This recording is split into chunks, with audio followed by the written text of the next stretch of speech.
Guys, UFC Fight Night Gary versus Prates is this weekend. Let's break down the main card, starting with Ikram Aliskerov versus Andre Muniz. Honestly, I think this goes to the Dagestani right out of the gate. Ikram, he has two losses. They're to Robert Whitaker and Hamzat Chimaev, and other than that, he's been on a tear, finishing most of his guys. Andre Muniz has won two out of his last three. Sorry, lost two out of his last three. The win was a split decision, and the two losses were to Paul Craig and Brendan Allen. I think he got like TKO'd by Paul Craig. So Ikram's going to take it. TKO round one. And then let's move on to Randy Brown versus Nicholas Dalby. Honestly, guys, I don't know too much about both of these two, and I couldn't be bothered to do the research. So when in doubt, go with the black guy by knockout. Randy Brown. Michel Pereira versus Abus Magomedov. Okay, I spent a lot of time on this one, and I'm really, really interested in it. I think that this one goes to Abus by decision. Michel Pereira, he had that whole weight thing with Wonder Boy. Now he's up at middleweight. He's very big at middleweight. It looks like he gasses out way easier. Doesn't seem to have the same pop or freedom of movement that he did with his like capoeira style at welterweight. And his last fight, he got fucking dominated and humiliated by Fluffy Hernandez for 5 rounds. He started out looking strong for the first 30 seconds. Big kick to the stomach, hurt him, swarmed him, great. But after that, literally landed no punches for the next 4 rounds. Fluffy attempted like 30 takedowns on him. There was a 150 strike differential. It was something ridiculous. Fluffy broke a bunch of records in that fight. And I think if you're Abus, you look at that and you go, okay, the easy path to win, if this gets uncomfortable, is I take Michel Pereira down. And Abus seems to have good fight IQ. After that Sean Strickland loss, it looks like he's worked on his conditioning, his cardio a bit. He still seems to gas too. But in his last fight, he was when he started to notice that things weren't going his way towards the end of the fight and he was gassing, shot a beautiful double leg, got mount, arm triangle choke on the Bruno Ferreira, the guy that was starting to win the striking exchanges with him, right? So honestly, Abus likes to strike. He doesn't seem to like to wrestle. I think this will mostly be a striking fight, but I think as soon as there's any sign of discomfort, Abus is going to take him down, use that wrestling, and get the win by decision. Let's move on to Giga Chikadze versus David Onama. Honestly, guys, this one just comes down to experience at the higher level. David Onama has not really fought those same type of high-level guys that Giga has, like Arnold Allen and Calvin Kattar. I know they were both losses, but that was Calvin Kattar's fight after Max Holloway when he was coming back like a man on a mission, and he really went in there like crazy. Arnold Allen also is super top tier talent, and Giga Chikadze is a motherfucker, man. Like you're not finishing him, and he has the ability to finish you with that Giga kick to the body or to the head at any point in time.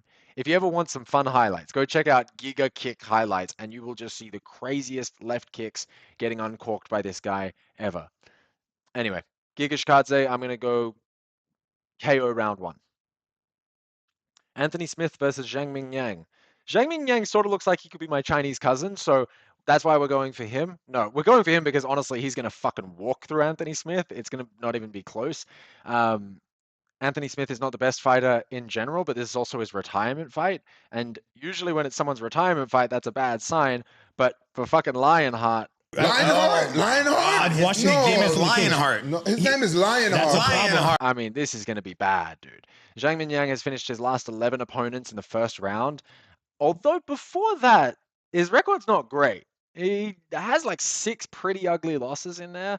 So I don't know how well he's going to do against that super high level competition. In his debut fight, he actually called out Alex Pereira after the fight, which is sort of ridiculous. But anyway, I think he smashes Anthony Smith, first round knockout or TKO at the very least. And then I'll be interested to see how he does at that next level of competition. I don't know how he's going to do against a Khalil, against a Yuri, against a Dominic Reyes. I'd love to know your guys' thoughts. If you can actually tell me, like, what do you think that Zhang Mingyang is going to do against that higher level competition? I'm really curious. And then let's move on to the main event, Ian Machado Garry versus Carlos Prates. This is going to be a good fucking fight, guys. I am very excited for this, and I think it's going to go to Garry, honestly. I know Carlos Prates is scary. I made a video about how much of a fucking nightmare this guy is, but in reality, I think that this comes down to their Neil Magny fight. If you go watch that fight, it's very interesting for both of them, right? A lot of people are saying, like, oh, Carlos Prates knocked him out in the first round, whereas Ian Garry took him to a 3-round decision.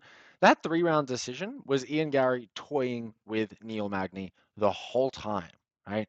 He started blasting him from the first moment with really big leg kicks that would really hurt Carlos Prates if they're landing too.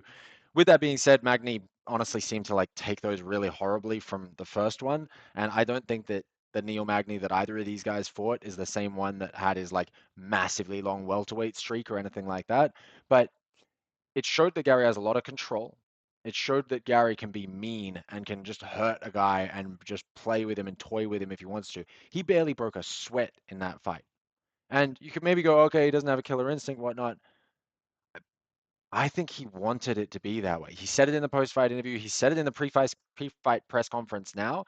Another interesting thing, in the post-fight interview of that fight, Ian Gary calls out Wonderboy. Says, if I want to be the best striker, I've got to take out the best striker. We all know that's Wonderboy. And regardless of whether or not he'd win that fight, there's a lot of confidence there. And I believe that Wonderboy would beat Carlos Prates in a striking match. I don't know what you guys think. Let me know if you think I'm fucking crazy there, but I can't imagine Carlos Prates beating Wonderboy in a pure striking match, right? I don't think this is really going to come down to wrestling or grappling much. Carlos Prates has fantastic takedown defense. I'm sure his jiu-jitsu is great. I'm not going to underestimate any of the fighting nerds' jiu-jitsu anymore after Gian Silva and Bryce Mitchell, but I know that Ian Machado Garry's jiu-jitsu is probably very good as well. He trains with Charles Oliveira. He learned fluent Portuguese so that he can be training in Brazil all the time. So I think this is really just going to come down to striking. I the clinch can be bad. The clinch could be really bad for Gary. He did let Magny get a hold of him a little bit, and I think that if Prates gets there, he's going to throw those knees to the body, and they look fucking scary. I would never want to take one of those fucking knees to the body, man. But with all that being said, the picture that's just been in my mind the whole time is Gary has really good footwork. He knows how to sort of bicycle his way out of there. I see Carlos Prates lunging in for a shot.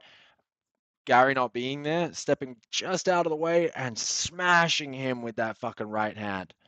You know, one of the judges gave that Ian Gary Neil Magny fight 30-24. And you can sort of actually make that argument. Honestly, it was such a fucking beatdown.